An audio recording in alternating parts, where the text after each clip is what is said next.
Olá, este é o programa Justiça do Trabalho na TV, um programa produzido pela Diretoria de Comunicação do Tribunal Regional do Trabalho de Mato Grosso e que traz até você os assuntos mais importantes do Judiciário Trabalhista. Nosso assunto de hoje é o direito ao trabalho da pessoa com deficiência e a nossa convidada é a juíza Carla Reita Faria Leal, titular da 8ª Vara do Trabalho de Cuiabá e professora da Faculdade de Direito da UFMT. Carla Reita concluiu em junho deste ano doutorado em Direito do Trabalho pela PUC de São Paulo. Doutora Carla, a legislação prevê em quase todo o mundo mecanismos de proteção à pessoa com deficiência. Por que a sociedade, por que tem que se proteger essa parcela? As razões são várias, né? Tanto históricas, né, quanto jurídicas mesmo. Inicialmente, a questão histórica, nós temos que ver que essa parcela da população, ela vem desde a antiguidade sendo discriminada. Nós temos exemplos, na Grécia, em Roma, onde as crianças que nascessem com deficiência eram simplesmente exterminadas e havia legislações que permitiam, né, até determinavam que os pais assim o fizessem, porque aquela pessoa não era considerada apta para viver em sociedade, para produzir para aquela nação.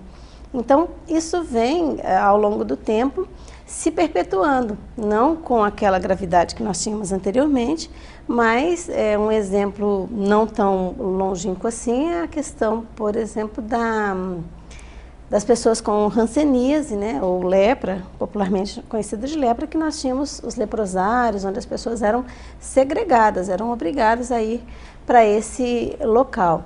E até hoje nós temos a questão dos índios, né, que ainda entendem, ou tem na sua cultura essa questão do extermínio da pessoa com deficiência.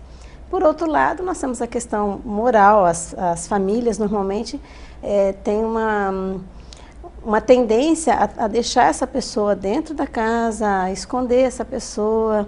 Então, com o tempo, isso vai se refletindo num preconceito, num olhar da sociedade que não aceita aquele que é diferente, aquele que tem necessidades especiais.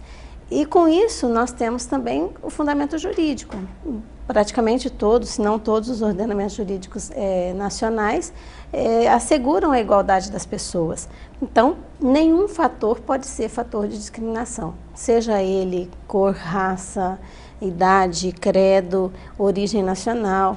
Então, ninguém pode ser discriminado por conta disso. E o Estado tem que ter mecanismo para que essas pessoas possuam os seus direitos efetivados. Eles têm que ter acesso a todos os aspectos da vida social. E daí entra a educação, o trabalho, enfim, o lazer, a cultura. Tudo aquilo que for assegurado a qualquer cidadão tem que ser assegurado também a todas as pessoas, aí incluídas as pessoas com deficiência. Mas, doutora, essas medidas protetivas existentes na legislação não é uma forma de discriminação às avessas? Olha só, isso é uma discussão que existe no mundo jurídico, né, e que hoje já perdeu, eu diria, a força, porque se impôs, ou se chegou à conclusão que nós temos dois tipos de igualdade. Uma é aquela igualdade formal, ou seja, todos são iguais perante a lei. E outra é aquela igualdade material, aquela igualdade que realmente se efetiva o direito. Então, é o que a gente chama das ações, uma forma da gente assegurar essa igualdade formal, ou seja, que as pessoas realmente possam usufruir todos os seus direitos, que todos os seus direitos sejam assegurados, é uma forma de ação afirmativa.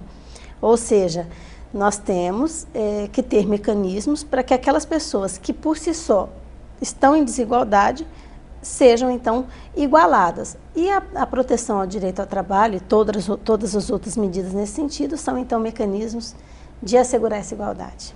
Doutora, tem-se ideia de quantas pessoas com deficiências existem na sociedade? Olha, a nível internacional nós temos uma estatística que aponta que cerca de 10% da população mundial tem deficiência.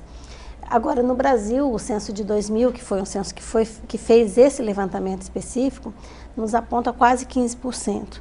Então, nós temos uma população, quase 15% da população brasileira que tem dificuldade ou para locomover-se, ou para ouvir, ou para enxergar, Enfim, limitações no exercício das suas atividades mais cotidianas. E por que nós temos esse percentual a mais, doutora? Esse percentual a mais, um pouco acima da média mundial, pode ser explicado primeiro por métodos de levantamento, de estatísticas, mas por outro lado, já está demonstrado que os países em desenvolvimento, eles têm um número maior de deficiência. Por quê? De pessoas com deficiência. Por quê? Porque nós temos a questão da fome, a desnutrição, nós temos a falta de acesso à saúde básica, esgoto, saneamento, e por outro lado, aqui no Brasil e nos outros países também, nós temos o fator violência urbana e violência no trânsito, que tem gerado um número imenso de pessoas com deficiência. Doutora, você falou em acidente de trânsito. Outros acidentes também contribui para esse aumento desse percentual? Eu me esqueci de apontar aquilo que nós trabalhamos diretamente. Nós temos também um número elevadíssimo de pessoas com deficiência em idade produtiva resultantes dos acidentes de trabalho. Infelizmente, o Brasil ainda tem um número muito grande de acidentes de trabalho e no mundo inteiro, principalmente aqueles emergentes, onde a economia está em expansão, onde as pessoas realmente não têm assegurado o direito, a segurança do trabalho, a higiene, a saúde no trabalho, e resulta em uma série de enfermidades, tanto os acidentes típicos, aqueles que ocorre o evento, a pessoa cai, ou a pessoa sofre alguma mutilação no exercício da sua atividade, ou até aquelas doenças que nós consideramos também acidente de trabalho, que são as doenças ocupacionais, lesão de esforços repetitivos, contaminação por alguma coisa, exposição a frio e calor, enfim, falta de proteção à saúde do trabalhador, gerando também um exército de pessoas com deficiência. E a inserção dessas pessoas, doutora, a gente conversa no próximo bloco, a gente vai para um breve intervalo e volta em instantes.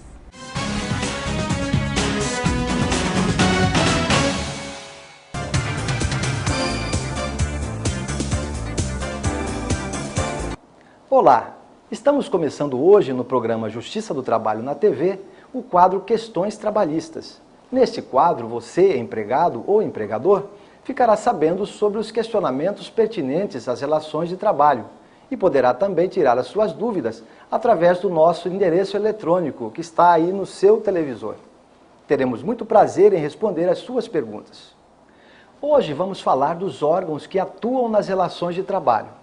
É muito comum as pessoas fazerem confusão entre a Justiça do Trabalho, Ministério do Trabalho e o Ministério Público do Trabalho. Fomos para as ruas perguntar às pessoas se elas sabem a diferença entre esses órgãos. Sabe qual é a diferença entre TRT, PRT e DRT? Bom, na verdade não sei, mas gostaria de saber. Sei. Não, eu gostaria de saber. Não, eu não sei. Eu não sei, mas eu gostaria de saber. Viram? Na verdade, trata-se de órgãos distintos.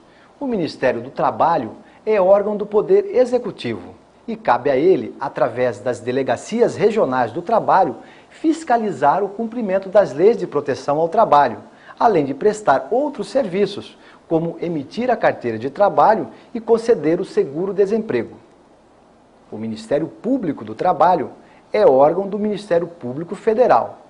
Nele atuam os procuradores do trabalho, que podem receber denúncia de desrespeito às leis do trabalho, como o trabalho escravo, representar contra as empresas, emitir pareceres em processos perante os tribunais e também intervir nos processos onde há interesses de menores e de índios. Já a Justiça do Trabalho é um órgão do Poder Judiciário que procura conciliar ou julgar os conflitos entre patrões e empregados, quando acionada por uma destas partes. Em Mato Grosso, a Justiça do Trabalho dispõe ao cidadão de um Tribunal Regional do Trabalho, também chamado de TRT, e 26 varas trabalhistas distribuídas na capital e no interior do estado. Nos próximos programas, ficaremos sabendo mais um pouco sobre o funcionamento da Justiça do Trabalho. Até lá!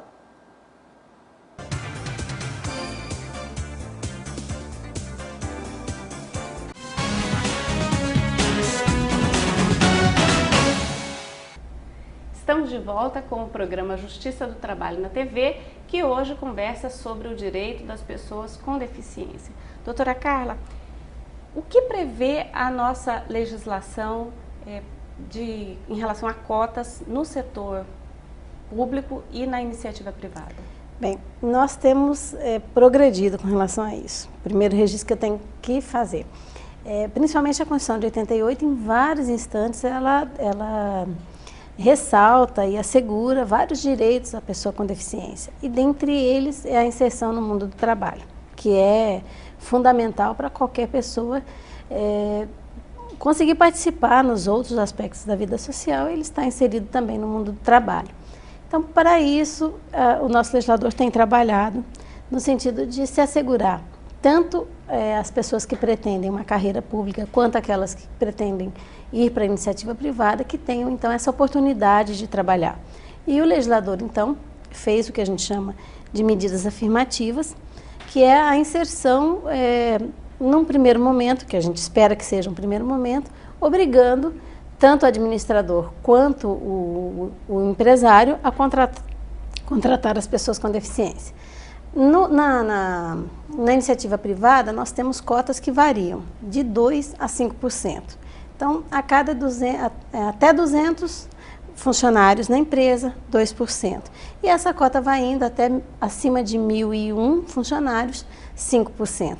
Então, ela varia de conformidade com o número de pessoas que a empresa tem em seu quadro de pessoal. E, por outro lado, na iniciativa, no setor público, toda vez que o administrador for fazer um concurso, quando ele fizer o concurso, ele tem que reservar de 5% a 20% das vagas daquele concurso para pessoas com deficiência. Quero ressaltar que ele não vai ter nenhuma proteção especial, no sentido de uma prova diferenciada. Ele vai fazer o mesmo concurso, a mesma prova, mas nós vamos ter uma lista geral de classificados e vamos ter uma lista de pessoas com deficiência.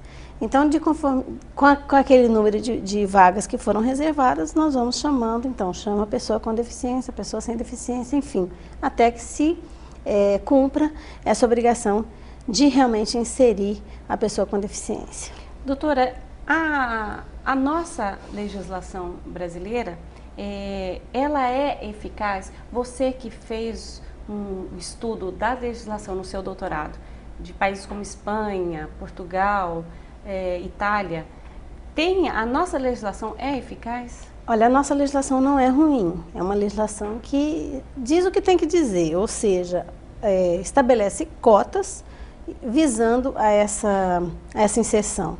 Na minha opinião, ela só falha no sentido dos complementos. O principal nós temos, porém, ela não traz tudo aquilo que eu acho que deveria ter. Por exemplo, só temos obrigação de contratar, mas a legislação não vem trazendo para o empresário que tem a obrigação de contratar subsídios, incentivos para que ele o faça.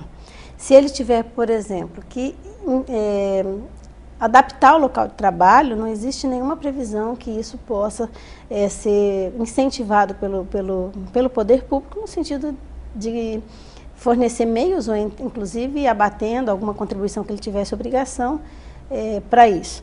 Então, ele só tem obrigação. E nós não temos, então, esses mecanismos que possibilitariam, facilitariam essa adaptação da pessoa no local de trabalho que estaria conquistando naquele instante. Doutora, você falou sobre legislação. E aí eu pergunto, e a Justiça do Trabalho tem recebido ações cobrando o cumprimento dessa legislação? Olha, pelo menos em Mato Grosso não se tem registro ainda nesse sentido. Mas isso não quer dizer que os outros órgãos que atuam na mesma matéria não estejam trabalhando, né? Nós temos como referência a Delegacia Regional do Trabalho, né, que hoje é a Superintendência Regional do Trabalho, que é o órgão responsável por fiscalização das condições de trabalho de uma forma geral, inclusive no que diz respeito ao cumprimento das cotas. E nós temos também o Ministério Público do Trabalho, né, que tem como competência chamar os empresários e, olha, você não está cumprindo, o que é que a gente pode fazer? Vamos fazer um termo de ajuste de conduta ou não? E se o empresário disser que não tem interesse em firmar esse termo, se comprometendo a cumprir as cotas, geraria uma ação civil pública aqui na Justiça do Trabalho para que nós obrigássemos a esse empresário a cumprir a cota. Então, é paulatino, ainda não temos esse número expressivo de ações no Brasil inteiro. Aqui eu não tenho registros aqui em Mato Grosso, mas é uma coisa que se tem trabalhado no sentido de inserir. Doutora, você falou em Ministério Público do Trabalho e sobre as ações que o Ministério Público do Trabalho está realizando aqui em Mato Grosso nessa área, a gente vê no próximo bloco. A gente vai para mais um breve intervalo e volta em instantes.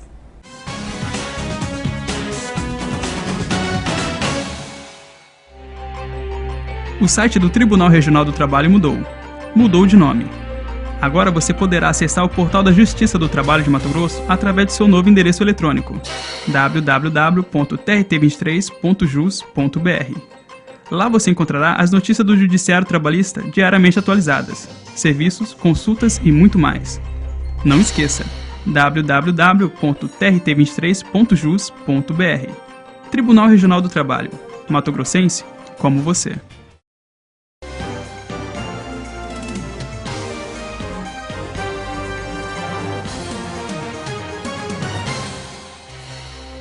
Dinamizando ainda mais a prestação jurisdicional, o TRT da 23ª Região coloca à disposição do usuário o sistema de peticionamento eletrônico. Este sistema permite ao advogado enviar as petições iniciais e as complementares a serem juntadas a processos em andamento, e tem como características principais a segurança e eficiência. Para fazer uso desse serviço, é necessário apenas o cadastramento prévio que está disponível no site www.trt23.jus.br.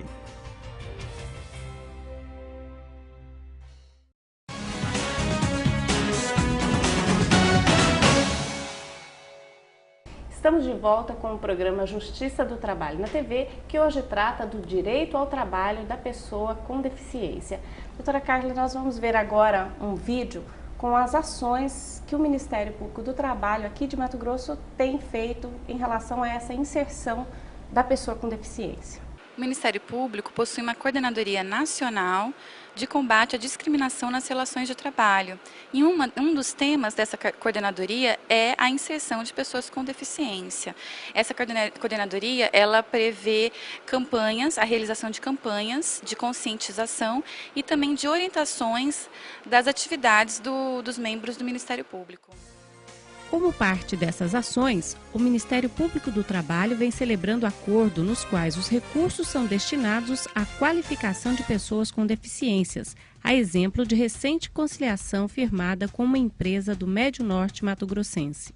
Esse acordo foi celebrado em Tangará da Serra, perante o Juízo Trabalhista de Tangará, e trata-se de uma ação coletiva em que se verificou que a empresa impunha jornadas extenuantes a seus trabalhadores. Foi celebrado um acordo e o valor deste acordo foi destinado a obras sociais e serviços de qualificação ao trabalhador. Deu-se preferência às pessoas com deficiência porque, de fato, são as que têm maior dificuldade de inserção no mercado de trabalho. Apesar de as empresas serem obrigadas por lei a contratarem um percentual mínimo de trabalhadores com deficiência, nem sempre esses trabalhadores têm a qualificação que o trabalho exige. Os cursos estão sendo executados nos municípios de Rondonópolis, Primavera do Leste, Sapezal, Campo Novo dos Parecis e Campo Verde, que são municípios onde a empresa possui filiais. São cursos de informática básica e de panificação. Doutora Carolina, nesses cursos tem algum tipo de deficiência que encontra mais dificuldade, seja para fazer o curso, seja para ser inserido no mercado de trabalho? Infelizmente, sim. Os próprios alunos, eles fizeram essa observação, né, durante o período que eu estive lá. Eles observaram que os deficientes, os cadeirantes, eles têm maior facilidade de conseguir o emprego, enquanto os deficientes visuais e auditivos, eles têm mais dificuldade, porque a maioria dos empregadores, na maioria das empresas, não há pessoas que sabem Libras ou que tenham, a maioria das empresas não há programas específicos para deficientes visuais. Doutora Carolina, e resultados? Já se tem resultado desses cursos? Sim, inclusive eu pude acompanhar pessoalmente a execução dos cursos em Rondonópolis e em Campo Verde. né? Eu pude observar que os alunos, eles ficaram satisfeitos com a oportunidade de aprendizado, que querem utilizar desse aprendizado para conseguir uma vaga no mercado. Doutora Carla, a falta de capacitação é um empecilho para essa inserção? Com certeza. Começa, inclusive, até antes da capacitação. Nós temos um problema estrutural. As pessoas com deficiências, quando crianças, têm dificuldade de acesso à educação, consequentemente vão ter também dificuldade de acesso a uma profissionalização, uma capacitação nesse sentido, e isso vai se refletir no mercado quando o empresário tiver que contratar. Isso é um discurso recorrente, né, dos empresários que têm a obrigação de contratar, apontando essa dificuldade que tem. Nem todas as vagas que seriam possíveis de serem preenchidas com pessoa de deficiência são preenchidas com elas por falta de qualificação. É uma questão que tem que se enfrentar. E nós temos que lembrar que, inclusive, não só a falta de qualificação, até como a própria dificuldade de locomoção. Para as pessoas irem ao trabalho, elas precisam de um transporte público adequado, precisam ter frequentado, então, uma escola, precisam ter se qualificado para a inserção total realmente se efetivar. Doutora, você, como pesquisadora dessa área, o que é possível ser feito diante dessas dificuldades?